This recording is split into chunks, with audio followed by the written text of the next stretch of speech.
Yunus. I'm from Bangladesh. 1955 সালে কিশোর ইউনুস কানাডার মন্ট্রিয়লে অনুষ্ঠিত বিশ্ব জাম্বুরিতে যোগদানের মাধ্যমে তার প্রতিভার সাক্ষ্য রেখেছিলেন মাত্র 15 বছর বয়সে। ওই বয়সে এশিয়া, ইউরোপ ও উত্তর আমেরিকা ভ্রমণের অনন্য এক অভিজ্ঞতা অর্জন করেন ডক্টর মোহাম্মদ ইউনুস। আজকের ডক্টর মোহাম্মদ ইউনুসকে পুরো পৃথিবী চেনে। তিনি ক্ষুদ্র ঋণ ও সামাজিক ব্যবসা নিয়ে কাজ করেন। তার কথা শুনতে চায় পুরো পৃথিবীর মানুষ।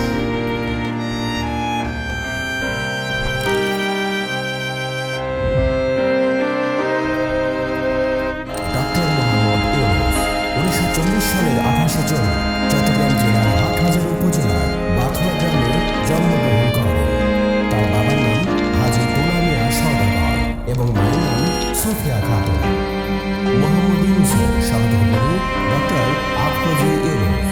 ব্যক্তিগত জীবনে মোহাম্মদ ইউনুস দুই কন্যার পিতা। মোহাম্মদ ইউনুসের ভাই মোহাম্মদ ইব্রাহিম ঢাকা বিশ্ববিদ্যালয়ের পদার্থবিজ্ঞান বিভাগের অধ্যাপক এবং ছোট ভাই মোহাম্মদ জাহাঙ্গীর একজন জনপ্রিয় টিভি ব্যক্তিত্ব। তার প্রথম বিদ্যালয় মহাজন ফকিরের স্কুল।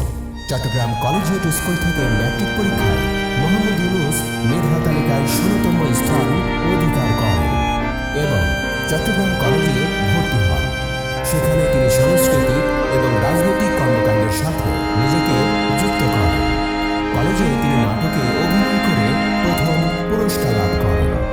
এছাড়া তিনি সাহিত্য পত্রিকার সম্পাদনা এবং আজাদী পত্রিকায় কলাম লেখার কাজে যুক্ত ছিলেন। সপ্তম শ্রেণীতে পড়ার সময় তিনি বয়েজ স্কাউটসে যোগ দেন এবং বয়েজ স্কাউটসের পক্ষ থেকে মাত্র 15 বছর বয়সে যুক্তরাষ্ট্র, কানাডা সহ এশিয়া এবং ইউরোপের বিভিন্ন দেশ ভ্রমণ করেন। 1957 সালে মোহাম্মদ ইউনুস ঢাকা বিশ্ববিদ্যালয়ে অর্থনীতি বিভাগের সম্মান শ্রেণীতে ভর্তি হন এবং সেখান থেকে বিএ এবং এমএ সম্পন্ন করেন। এরপর তিনি ব্যুরো অব ইকোনমিক্সে যোগ দেন গবেষণার সহকারী হিসেবে। পরবর্তীকালে 1962 সালে চট্টগ্রাম কলেজে প্রভাষক হিসেবে যোগদান করেন। 1965 সালে তিনি ফুল ব্রাইট স্কলারশিপ নিয়ে যুক্তরাষ্ট্রে যান এবং পূর্ণ বৃত্তি নিয়ে যুক্তরাষ্ট্রের ভ্যান্ডারবিল্ট বিশ্ববিদ্যালয় থেকে 1969 সালে অর্থনীতিতে পিএইচডি লাভ করেন। মোহাম্মদ ইউনুস বাংলাদেশে ফিরে আসার আগে 1969 থেকে 1972 সাল পর্যন্ত মিডল টেনেসি স্টেট ইউনিভার্সিটিতে শিক্ষকতা করেন। 1971 সালে বাংলাদেশের স্বাধীনতা যুদ্ধের সময় মোহাম্মদ ইউনুস বাংলাদেশের পক্ষে বিদেশে জনমত গড়ে তোলা এবং মুক্তিযোদ্ধাদের সহায়তা প্রদানের জন্য সাংগঠনিক কাজে নিয়োজিত ছিলেন। 1972 সালে দেশে ফিরে তিনি চট্টগ্রাম বিশ্ববিদ্যালয়ে অর্থনীতি বিভাগের সহযোগী অধ্যাপক হিসেবে যোগ দেন এবং বিভাগের প্রধান হিসেবে দায়িত্ব পালন করেন। 1975 সালে তিনি অধ্যাপক পদে উন্নীত হন এবং 1989 সাল পর্যন্ত এই পদে কর্মরত ছিলেন। ডক্টর মোহাম্মদ ইউনুস দারিদ্রতার বিরুদ্ধে তার সংগ্রাম শুরু করেন 1974 সালে বাংলাদেশে সংঘটিত দুর্ভিক্ষের সময়। তিনি বুঝতে পারেন স্বল্প পরিমাণে ঋণ দরিদ্র মানুষের জীবনমান উন্নয়নে অত্যন্ত কার্যকরী হতে পারে। সেই সময় তিনি গবেষণার লক্ষ্যে গ্রামীণ অর্থনৈতিক প্রকল্প চালু করেন। 1974 সালে মোহাম্মদ ইউনুস তেভাগা খামার প্রতিষ্ঠা করেন, যা সরকার প্যাকেজ প্রোগ্রামের আওতায় অধিগ্রহণ করে। ডক্টর ইউনুস পৃথিবীর বিভিন্ন দেশের বিভিন্ন বিশ্ববিদ্যালয় থেকে 48টি সম্মানসূচক ডক্টরেট ডিগ্রি অর্জন করেছেন। শান্তিতে নোবেলজয়ী গ্রামীণ ব্যাংকের প্রতিষ্ঠাতা ডক্টর মোহাম্মদ ইউনুস যুক্তরাষ্ট্রের সর্বোচ্চ বেসামরিক সম্মাননা কংগ্রেশনাল গোল্ড মেডেল গ্রহণ করেছেন, যিনি এই পদক পাওয়া প্রথম বাংলাদেশি ও মুসলিম। বিশ্বের সর্বোচ্চ সম্পদশালী 2 শতাধিক ব্যক্তির সম্মেলনে নোবেলজয়ী প্রফেসর ডক্টর মোহাম্মদ ইউনুসকে আজীবন সম্মাননা পুরস্কারে ভূষিত করা হয়েছে। 2013 সালের 5 মে বুধবার জাতিসংঘ ভবনে এই সম্মাননা জানানো হয়। একজন সামাজিক উদ্যোক্তা হিসেবে ইউনুসকে এই আজীবন সম্মাননা পুরস্কার প্রদান করা হয়। ডক্টর মোহাম্মদ ইউনুস প্রতিষ্ঠিত গ্রামীণ ব্যাংক নিয়ে গবেষণা হয়েছে পৃথিবীর যে কোনো প্রচলিত ব্যাংকের চেয়ে বেশি। গ্রামীণ ব্যাংক গড়ে তোলার মূল উদ্দেশ্য ছিল প্রান্তিক জনগোষ্ঠীকে সহজ শর্তে ঋণ দিয়ে সুদী মহাজনদের খপ্পর থেকে বের করে নিয়ে স্বাধীনভাবে তাদের সৃজনশীলতাকে কাজে লাগিয়ে স্বাবলম্বী করা। ডক্টর মোহাম্মদ ইউনূস চট্টগ্রাম বিশ্ববিদ্যালয়ে অধ্যাপনাকালীন ৭৪-এর দুর্ভিক্ষ চলছিল। অসহায় দরিদ্র মানুষের কষ্ট লাঘবের তীব্র আকাঙ্ক্ষা তাকে সাধারণ মানুষের কাছে টেনে আনে। নিজের পকেট থেকে ঋণ প্রদানের মাধ্যমে শুরু করা ছোট উদ্যোগী আজকের নোবেল বিজয়ী গ্রামীণ ব্যাংক। ১৯৭৬ সালে প্রতিষ্ঠিত হয়েছিল গ্রামীণ ব্যাংক।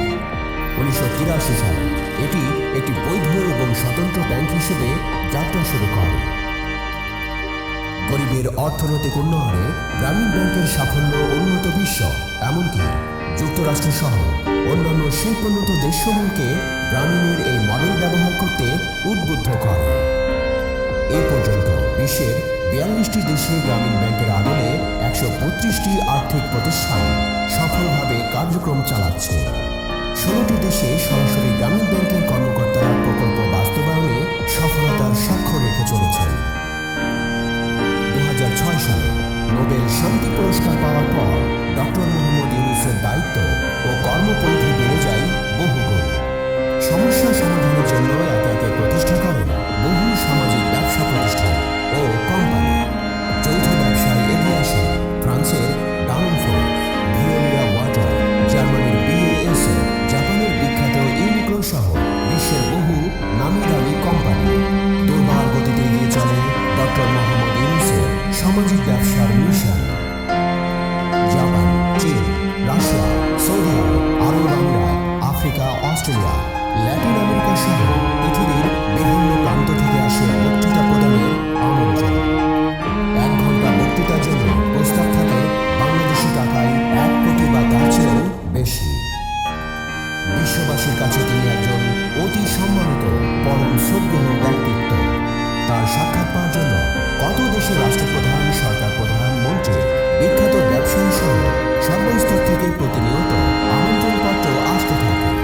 খুব কমই তিনি আমন্ত্রণপত্র গ্রহণ করতে পারেন, তবে প্রত্যেকটি আমন্ত্রণপত্রের জবাব দেওয়া হয়। বক্তৃতার সম্মান বিদেশ থেকে ডক্টর মোহাম্মদ ইউনূসের ব্যাংক হিসাবে স্থানান্তরিত হওয়ার পর তিনি সেই অর্থ তার প্রতিষ্ঠিত বিভিন্ন ট্রাস্টে দান করেন। সমগ্র পৃথিবীর নামিদামি বিশ্ববিদ্যালয় থেকে প্রতিনিয়ত আসে আমন্ত্রণপত্র। ইতিমধ্যে ৩২টি দেশের ৮৩টি বিশ্ববিদ্যালয় কলেজে ডক্টর মোহাম্মদ ইউনূসের নামে ইউনূস সোশ্যাল বিজনেস সেন্টার প্রতিষ্ঠিত হয়েছে।